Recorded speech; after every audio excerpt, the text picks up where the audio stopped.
नमस्कार मंडळी. मराठी मनोरंजन विश्वातील लोकप्रिय अभिनेता प्रसाद जावेदला मातृशोक झाला आहे. त्याच्या आईचं म्हणजे प्रज्ञा जावेदचं काल 28 डिसेंबर रोजी निधन झालं. त्याची आई गेल्या काही दिवसांपासून कर्करोगाशी सामना करत होती. मात्र त्यांचा लढा अपयशी ठरला.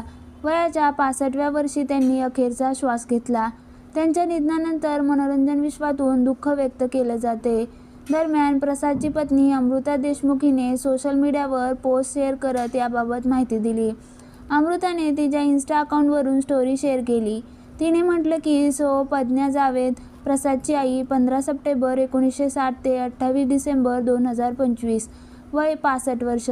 कळवण्यास दुःख होते की त्यांचं 28 डिसेंबर रोजी निधन झालं.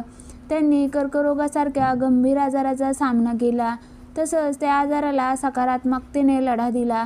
त्यांचं प्रेम, शांत स्वभाव आणि कुटुंबाला एकत्र ठेवणारे व्यक्तिमत्व खूपच खास होतं. त्या सदैव आमच्या हृदयात राहतील.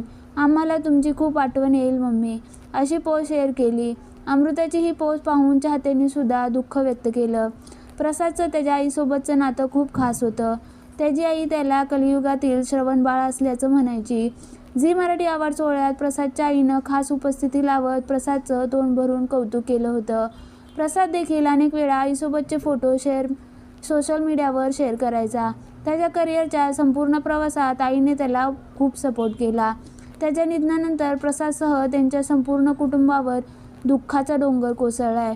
दरम्यान प्रसाद जावेद हा मराठी कला विश्वातील प्रसिद्ध अभिनेता आहे. तो सध्या पारू मालिकेत आदित्यची भूमिका साकारतोय. याआधी देखील त्याने अनेक मालिकांमध्ये काम केले. बिग बॉसमुळे सुद्धा तो चर्चेत आला होता.